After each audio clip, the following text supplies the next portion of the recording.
श्री शिवाय नमस्तुभ्यम दोस्तों। 4 अगस्त 2025 सावन सोमवार दशमी तिथि के दिन एक हल्दी दीपक से कर लेना यह एक उपाय होगी। हर मनोकामना पूरी मिलेगी, सभी दोषों से मुक्ति, इतना धन आएगा कि संभाले नहीं संभलेगा। भगवान भोलेनाथ जी के आशीर्वाद से पूरे साल धन बरसता रहेगा। दोस्तों, जैसा कि आप सभी लोग जानते हैं कि 4 अगस्त को सावन सोमवार दशमी तिथि पड़ रहा है, इसीलिए यह दिन बहुत ही खास है। क्योंकि देखिए दोस्तों, गुरुजी ने कहा है कि जब भी सावन सोमवार दशमी तिथि पड़े तो आपको सिर्फ और सिर्फ एक हल्दी दीपक वाला उपाय करना चाहिए। यह उपाय इतना खास है कि अगर आपने सही मुहूर्त पर सही क्रिया अनुसार एक हल्दी दीपक वाला उपाय कर लिया, जो प्राचीन काल के समय का महा उपाय है, तो मान के चलिए दोस्तों, भगवान भोलेनाथ जी के आशीर्वाद से आपके जीवन का कितना ही बड़ा दुख हो, उससे आपको मुक्ति मिल जाएगी। आपकी कोई भी मनोकामना हो, मान लीजिए आप नौकरी की तैयारी कर रहे थे, आपकी नौकरी लग जाएगी, आपका बंद पड़ा व्यापार चल पड़ेगा। जिस बीमारी से आप बहुत दिनों से परेशान थे, उस बीमारी से आपको मुक्ति मिल जाएगी। आपके जीवन में धन आना शुरू हो जाएगा। आपके जीवन में धन आने के सारे रास्ते खुल जाएंगे और मान के चलिए दोस्तों, फिर आपको किसी भी प्रकार की परेशानी का सामना नहीं करना पड़ेगा। इसीलिए दोस्तों, इस दिन आप लोगों को इस वाले उपाय को जरूर कर लेना है। भले ही आपने पूरे साल भर इस उपाय को ना किया हो, पर अगर आपने इस सावन सोमवार दशमी तिथि के दिन अगर इस वाले उपाय को कर लिया, तो आपको इस उपाय को करने का वह फल मिलेगा जिसकी आपने कभी कल्पना भी नहीं करी होगी। इसीलिए आप लोग इस एक हल्दी दीपक वाले उपाय को एक बार जरूर कर लेना, ताकि आप लोगों के हाथ से यह मौका ना जा सके और आपको इस उपाय को करने का फल मिल सके। दोस्तों, यह उपाय पंडित जी ने अपनी अभी की ही शिव महापुराण की कथा में बताया है, जो इस उपाय को आज हम आपको बहुत अच्छे से समझाने वाले हैं।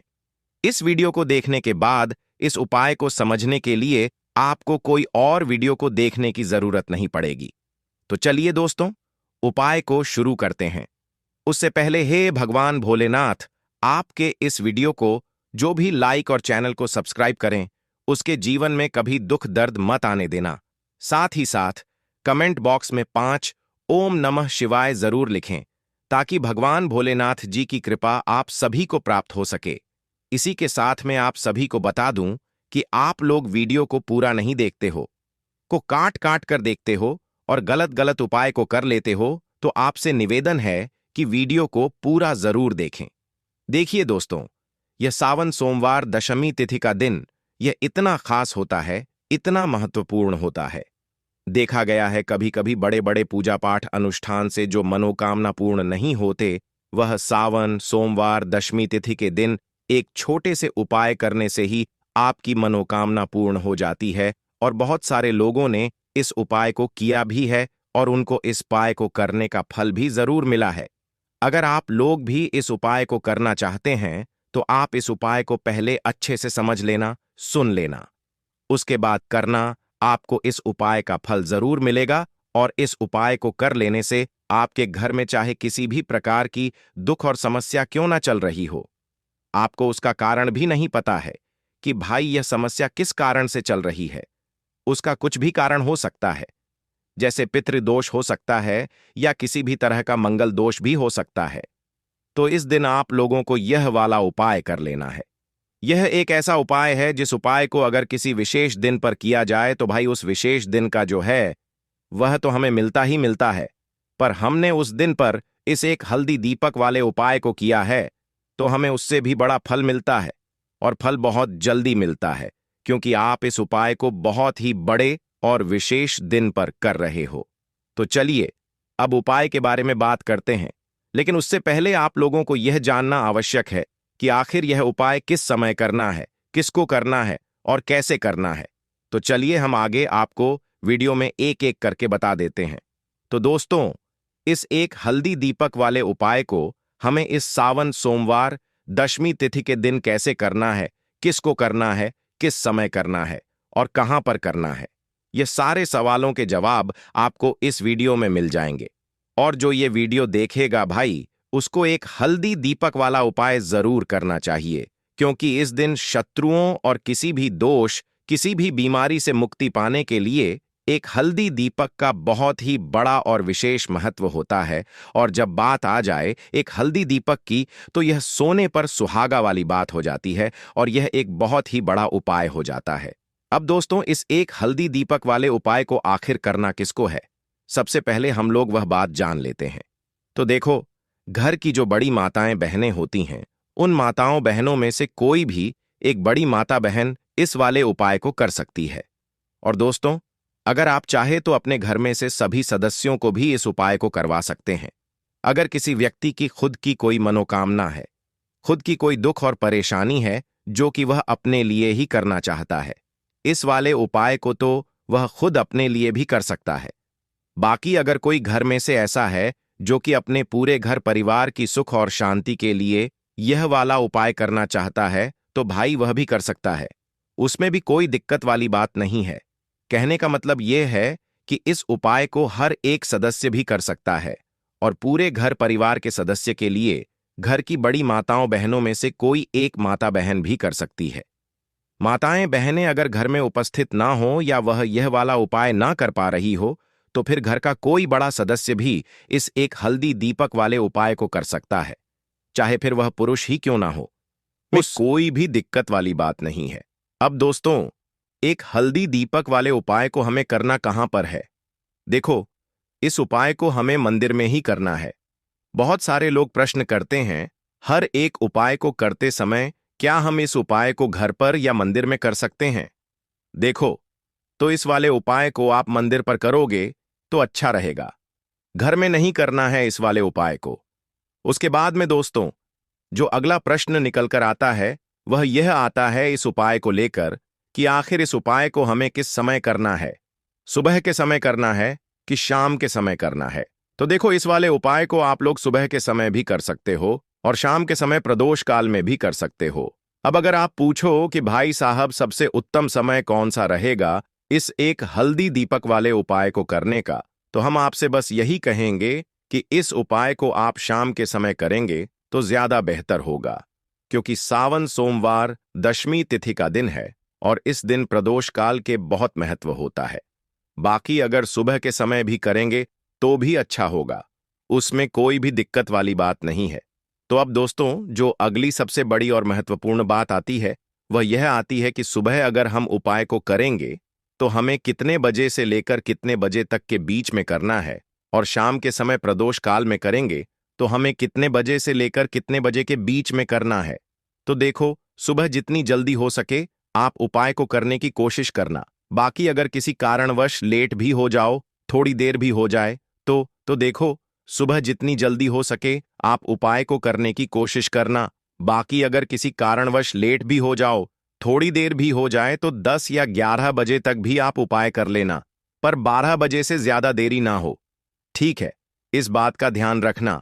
उसके बाद में दोस्तों, अगर शाम के समय प्रदोष काल की बात करें, प्रदोष काल का जो समय है होता है वह शाम के 6 बजे से शुरू हो जाता है। मतलब शाम के 6 बजे से लेकर 7 बजे के बीच का जो समय होता है, यह समय प्रदोष काल का समय होता है। इस उपाय को 7 बजे या 8 बजे के बीच में भी कर सकते हो। मतलब शाम के 6 बजे से रात 8 बजे के बीच में आप कभी भी इस वाले उपाय को कर सकते हो, उसमें कोई भी दिक्कत वाली बात नहीं है। परंतु 4 अगस्त सावन सोमवार दशमी तिथि के दिन कोशिश करना कि समय के अंतर्गत ही कर लो। किसी कारणवश ना कर पाओ तो थोड़ा देरी से भी कर सकते हो। तो चलिए, अब हम अपने सबसे पहले उपाय की बात कर लेते हैं। तो दीपक वाला उपाय करने के लिए आपको सबसे पहले जरूरत पड़ेगी एक दीपक।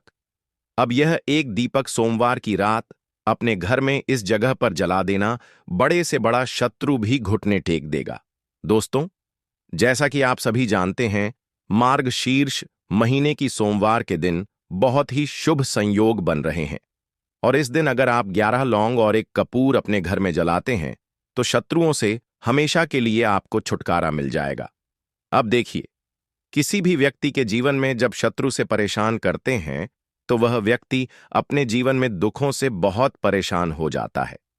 शत्रु हमेशा कुछ ना कुछ ऐसा करवाते हैं जिसके बाद नजर दोष लगती है और अच्छा खासा काम भी बिगड़ने लगता है। व्यापार में मदद आने लगता है, लोगों की तबीयत खराब होने लगती है, जरूरी नहीं है कि सामने वाला व्यक्ति जैसा दिखता है वैसा हो। देखिए, बहुत सारे लोग हैं जो बहुत अच्छे होते हैं, है ना? लेकिन कुछ लोग ऐसे होते हैं जो कब आपके शत्रु बन जाते हैं, आपको खुद भी पता नहीं चलता है। एक तो वह शत्रु होते हैं जो सामने से सीधे सीधे हम पर वार करते हैं, है ना? एक शत्रु ऐसे भी होते हैं जो कि पीठ पीछे कुछ होते हैं और सामने से कुछ होते हैं, है ना? नाना। तो ऐसे शत्रु होते हैं गुप्त शत्रु, और ऐसे शत्रुओं से हमेशा आपको बचकर रहने की जरूरत होती है। आप अपने शत्रुओं को शांत भी कर सकते हैं और इस उपाय को करने से आपको शत्रुओं से छुटकारा भी मिल जाएगा। लौंग जो होती है, यह शिविर शक्ति का स्वरूप होती है, और आप सभी जानते हैं कि महादेव जिसके साथ हो ना, साक्षात काल भी आकर उसका कुछ बिगाड़ नहीं पाता है। अच्छा, सोमवार का जो दिन होता है, यह इतना उत्तम होता है कि आप इस दिन अपने पितरों को प्रसन्न कर सकते हैं, धन प्राप्ति के लिए उपाय कर सकते हैं और शत्रुओं से भी छुटकारा पा लेते हैं। जब 11 लौंग का उपाय और एक कपूर का उपाय अपने घर पर करते हैं तो बात कर लेते हैं। सबसे पहले उपाय की, जो कि पितरों को प्रसन्न करने के लिए है। देखिए, पितृ जब किसी की किसी से नाराज हो जाते हैं, न तो उस व्यक्ति के जीवन में बीमारियां, दुख, धन की समस्याएं लगातार बढ़ती हैं, तो कोशिश करें कि हमेशा अमावस के दिन आप अपने पितरों को प्रसन्न करने के लिए उपाय करें। अच्छा, पितृदोष अगर घर में जरा सा भी होता है, न तो सबसे ज्यादा कष्ट जो आता है वह बच्चों के जीवन पर आता है। बच्चों का मन पढ़ाई में नहीं लगता है, उन्हें आसानी से जीवन में सफलता नहीं मिलती है। बहुत सारे लोगों के यहाँ संतान को लेकर बहुत समस्याएं होती हैं कि संतान नहीं हो रही है ना? तो पितरों को प्रसन्न करने के लिए आपको इस दिन क्या करना है कि सूर्य भगवान को अर्घ देना है। तो थोड़ा सा तांबे का लोटा अगर हो तो तांबे के लोटे में जल भर लें, वरना किसी भी लोटे में आप जल लें। उसके अंदर आपको क्या करना है, थोड़े से अक्षत के दाने डालने हैं, थोड़े से चावल के दाने, थोड़ी सी किसरी डाल लें। अगर लाल फूल है तो लाल फूल डाल लें और सूर्य भगवान को अर्घ दें। अगर भी आप जल चढ़ा देते हैं, अर्घ दे देते हैं, तब भी आपके घर से पितृदोष दूर होता है। तो जब भी आप सोमवार के दिन सूर्य भगवान को अर्घ देते हैं, इससे आपके पितृ प्रसन्न होते हैं। साथ ही साथ अगर आप कर सकते हैं तो पीपल का जो पेड़ होता है, इसमें भी हमारे पितरों का वास माना जाता है। तो आपको क्या करना है कि एक लोटे में या किसी भी बर्तन में आपको जल लेना है। उसमें थोड़े से आपको काले तिल के दाने डालने हैं, काला तिल डालना है। साथ ही साथ आपको क्या करना है, थोड़े से मिश्री के दाने डालने हैं, गुड़ भी आप यहां पर डाल सकते हैं। अब यह मीठा जल आपको पीपल के पेड़ में चढ़ाना है। आपके घर के आसपास जहां भी पीपल का पेड़ हो, आप सोमवार के दिन सुबह के समय में पीपल की जड़ में यह मीठा जल चढ़ाएं और अपने पितरों से क्षमा याचना करें। साथ ही साथ दीपक अगर आप लगा सकते हैं तो पीपल के पेड़ के नीचे आपको दीपक जरूर से सोमवार के दिन शाम के समय में लगाना चाहिए। पितृ आपके हमेशा प्रसन्न रहेंगे और कभी भी पितृदोष की वजह से घर में कोई दुख और कष्ट नहीं आएगा। तो बहुत ही उत्तम सा यह उपाय है जो कि पितरों को प्रसन्न करने के लिए है, और जीवन के दुख कष्ट जो हैं वह बहुत जल्दी दूर होते हैं जब आप हमेशा अपने पितरों को प्रसन्न रखते हैं। तो चलिए अब बात कर लेते हैं 11 लौंग और एक कपूर घर में किस जगह पर जलाना है, और इस उपाय को करने से कैसे आप अपने शत्रुओं से छुटकारा पा सकते हैं। शत्रु कभी आपको परेशान नहीं करेंगे। शत्रु चाहे कैसे भी हो, सामने से कोई व्यक्ति शत्रु है या गुप्त शत्रु है, हर प्रकार के शत्रु जो है यह शांत हो जाएंगे और चाहकर भी आपका कुछ बिगाड़ नहीं पाएंगे। तो देखिए, उपाय को करने के लिए आपको 11 साबुत लौंग लेनी है। एक भी लौंग खंडित ना हो, टूटी हुई ना हो। एक छोटा सा कपूर का टुकड़ा लेना है, जिसे कि कपूर की टिकिया भी बोलते हैं। एक कोई भी यहां पर मिट्टी का दीपक ले लें या पीतल का बर्तन ले लें। उसके अंदर 11 लौंग रखेंगे, एक कपूर रखेंगे, थोड़ा सा देसी घी इसके ऊपर से आप डाल देंगे। अब यह आपको सोमवार के दिन रात के समय में, ठीक है ना, जब सूर्य अस्त हो जाता है उसके बाद किसी भी समय आपको अपने घर में जलाना है और इसका धुआं पूरे घर में अच्छे से दिखाना है। जितने भी कमरे हैं, जितने भी रूमर्स हैं, बरामदा, आंगन, ठीक है ना, बालकनी, जो भी आपके घर में है, सभी जगह पर आपको इसका धुआं अच्छे से दिखाना है। और साथ ही साथ आपको महादेव का ध्यान जरूर करना है। देखिए, जब भी आप अपने घर में यह लौंग और कपूर सोमवार के दिन जलाते हैं, सबसे पहले तो शत्रुओं से छुटकारा मिल जाता है। कोई भी शत्रु कुछ भी करता है, वह आपके घर तक चीज नहीं पहुंचती है, आपका कुछ नहीं बिगड़ता है। दूसरी चीज कि जब भी लौंग और कपूर आप जलाएंगे, आपके घर पर कोई संकट नहीं आता है, आपके धन पर कोई संकट नहीं आता है, घर में कोई परेशानियां नहीं आती हैं और हमेशा आपके घर में सकारात्मक ऊर्जा बढ़ती है, पॉजिटिव एनर्जी बढ़ती है, जिसके बाद आपके घर में धन की देवी माता लक्ष्मी वास करती है। लौंग और कपूर जिस घर में कोई भी व्यक्ति जलाता है, विशेषकर सोमवार के दिन, तो ऐसा समझ लीजिए इसके बहुत चमत्कार हैं, बहुत ज्यादा लाभ है। तो कोशिश कर कि सोमवार के दिन रात के समय में किसी भी समय आप अपने घर में 11 लौंग और एक कपूर जरूर जलाएं। शत्रु जो हैं वह घुटने टेक देंगे और आपका कुछ नहीं बिगाड़ पाएंगे। साथ ही साथ धन की वर्षा भी घर में होगी और धन से जुड़ी जितनी भी समस्याएं आपके जीवन में आ रही हैं, बहुत तेजी के साथ आपके जीवन से दूर होती चली जाएंगी। तो चलिए अब बात कर लेते हैं अपने तीसरे उपाय की। और तीसरा उपाय है धन वर्षा के लिए और धन को बढ़ाने के लिए। बहुत सारे लोगों की यह समस्या होती है कि पैसा बढ़ता नहीं है। पैसा तो आता है घर में, लेकिन पैसा बढ़ता नहीं है। या कुछ लोग ऐसे भी हैं जो कहते हैं कि पैसा बढ़ेगा तो तब जब घर में पैसा आएगा। बिल्कुल से पैसा आना बंद हो रहा है, व्यापार दिन पर दिन खराब होता जा रहा है। नहीं समझ आ रहा, किसी ने कुछ करा दिया है या फिर घर में कुछ ऐसा है, वास्तु दोष है, नजर दोष है, जिसकी वजह से घर में तरक्की लोगों की नहीं हो रही है। ठीक है ना, बिल्कुल व्यापार धंधा सब बेकार होता चला जा रहा है। जो भी व्यापार कर रहे हैं उसमें लगातार घाटा हो रहा है। तो यह उपाय आप करिए सोमवार के दिन और फिर इसका चमत्कार खुद देखिए। चाहे व्यापारी हैं, आप कोई बिजनेसमैन हैं, दुकान है, आपकी हर प्रकार के काम में लाभ ही लाभ मिलता है। जब इस उपाय को आप करते हैं, आपको क्या करना है? 2 फूल वाली लौंग लेनी है, एक लाल फूल लेना है, गुलाब का फूल भी आप यहां पर ले सकते हैं। उसी गुलाब के फूल में यह 2 फूल वाली लौंग रख देनी है।